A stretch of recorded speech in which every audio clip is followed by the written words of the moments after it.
কাজ না করে টাকা তুলে নেওয়ার অভিযোগ বেশ কয়েকটি সরকারি প্রকল্পে, এমনকি একই রাস্তা দেখে 5 বার করে প্রায় কয়েক লক্ষ টাকা দুর্নীতির অভিযোগ উঠেছে মালদার চাঁচলের 1 নম্বর ব্লকের খরবা গ্রাম পঞ্চায়েতের বিরুদ্ধে। অন্যদিকে বিরোধীদের আনা সমস্ত অভিযোগে ভিত্তিহীন বলে দাবি তৃণমূল পরিচালিত খরবা পঞ্চায়েতের উপপ্রধান মলয় বসাকের। যদিও অভিযোগ পাওয়ার পরই ব্লক প্রশাসনকে ঘটনা খতিয়ে দেখার জন্য আবেদন জানানো হয়েছে। পাশাপাশি দুর্নীতি অভিযোগ প্রমাণিত হলে প্রয়োজনীয় পদক্ষেপ গ্রহণের আশ্বাস দিয়েছেন জেলা পরিষদের সহ সভাধিপতি রফিকুল হোসেন। জাতীয় পর্যায়ে ক্যারাটে চ্যাম্পিয়নশিপে অংশ নিচ্ছে কালিয়াগঞ্জের মেয়ে প্রাচী সরকার। সে রায়গঞ্জ মার্শাল আর্ট ক্লাবের ছাত্রী। রায়গঞ্জ মার্শাল আর্ট ক্লাবের উদ্যোগে কালিয়াগঞ্জ পৌরসভা ভবনে বেশ কয়েক মাস ধরে ক্যারাটে প্রশিক্ষণ চলছিল। দিল্লিতে আগামী ডিসেম্বর মাসে খেলতে যাবে সে। আর সেই উপলক্ষে রবিবার রাতে কালিয়াগঞ্জ পৌর ভবনে প্রাচী সরকারকে সম্বর্ধনা দেওয়া হলো। তাকে সেখানে সম্বর্ধনা দেন কালিয়াগঞ্জ পৌরসভার পুরপ্রধান রামনিবাস সাহা। সোমবার 9 আগস্ট রাজবংশের জননেতা তথা সমাজ সংস্কারক রায় সাহেব ঠাকুর পঞ্চানন বর্মার 90তম তিরোধান দিবস। এদিন গোটা রাজ্যে, বিশেষ করে উত্তরবঙ্গে যথাযথ শ্রদ্ধার সাথে পালন করা হয় তার তিরোধান দিবস।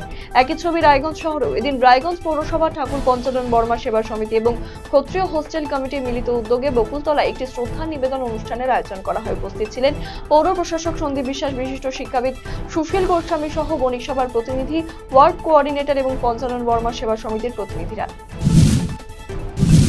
ইসলামপুর পুলিশ জেলা প্রশাসনের পক্ষ থেকে আন্তঃক্লাব এবং মহিলা ফুটবল টুর্নামেন্টের শারদীয়া সংহতি কাপের সূচনা হলো সোমবার। এদিন এই উপলক্ষে এক বর্ণাঢ্য শোভাযাত্রা ইসলামপুর থানার সামনে থেকে শুরু হয়ে বিভিন্ন এলাকা পরিক্রমা করে তিস্তাপল্লী মাঠে এসে শেষ হয়। এদিন এই টুর্নামেন্টের উদ্বোধনী পর্বে উপস্থিত ছিলেন বিধায়ক আব্দুল করিম চৌধুরী, ইসলামপুর পুলিশ জেলার পুলিশ সুপার জবি থমাস, মহকুমা শাসক আব্দুল শাহিদ, পুরো চেয়ারম্যান কানাইলাল আগরওয়াল সহ অন্যান্যরা। আরজিকর কাণ্ডে দোষীদের কঠোর শাস্তির দাবিতে রাত দখল চলল অধিক রাত পর্যন্ত। রবিবার রাত 9টা বাজতেই রাজ্য জুড়ে শুরু হয়ে যায় আন্দোলন। রাস্তার ওপর বিচার চাই, উই ওয়ান্ট জাস্টিস লিখে চলে প্রতিবাদ। বালুরঘাটের হিলি মোড়, মঙ্গলপুর সহ বিভিন্ন এলাকায় চলে প্রতিবাদ কর্মসূচি।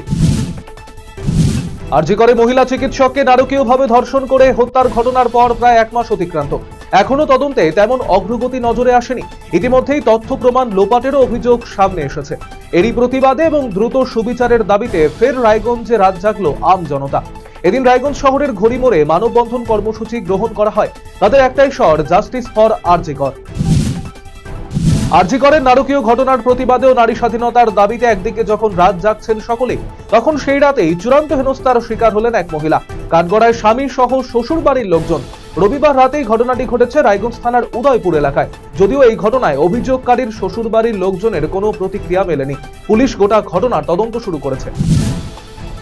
তিথি মেনে চলছে গণেশ পুজো। গণপতি আরাধনায় মেতে উঠেছেন গোটা দেশের মানুষ। একইভাবে রায়গঞ্জ শহরেও আগের বারের তুলনায় অনেকটাই বেড়েছে গণেশ পুজোর সংখ্যা। গত 3 বছর ধরে রায়গঞ্জের উদয়পুরে হ্যাপি ক্লাবের পরিচালনায় অনুষ্ঠিত হচ্ছে এই পুজো। রবিবার রাতে গণেশ পুজো উপলক্ষে এখানে একটি বাউল সঙ্গীতানুষ্ঠানের আসর বসে, যেখানে বহিরাগত শিল্পীরা বাউল সঙ্গীত পরিবেশন করেন। দেখতে দেখতে 1 মাস অতিক্রান্ত। গত 9 আগস্ট আরজিকর মেডিকেল কলেজ ও হাসপাতালে ঘটে গিয়েছে নারকীয় ঘটনা। সুবিচারের দাবিতে 1 মাসে অজস্রবার প্রতিবাদ চলেছে। তারই অঙ্গ হিসেবে রবিবার রাতে উত্তর দিনাজপুর জেলার হেমতাবাদে সমস্ত স্তরের মানুষজন একত্রিত হয়ে পথে নামেন। হেমতাবাদের পুরনো বাসস্ট্যান্ডের কাছে নেতাজি মূর্তির পাদদেশে স্ট্রিট পেইন্টিং করা হয়। আরজিকর কাণ্ডে দোষীদের দৃষ্টান্তমূলক শাস্তির দাবিতে পথে নেমেছে রাজ্যের মানুষ। সবার কণ্ঠে একই স্বর, একই ছবি দেখা গেল উত্তর দিনাজপুরের কালিয়াগঞ্জ। কালিয়াগঞ্জের নাট্য সংস্কৃতি প্রেমী মানুষজন সুকান্ত মোড়ে নাচ গান আবৃত্তির মাধ্যমে বিচারের দাবিতে সরব হন।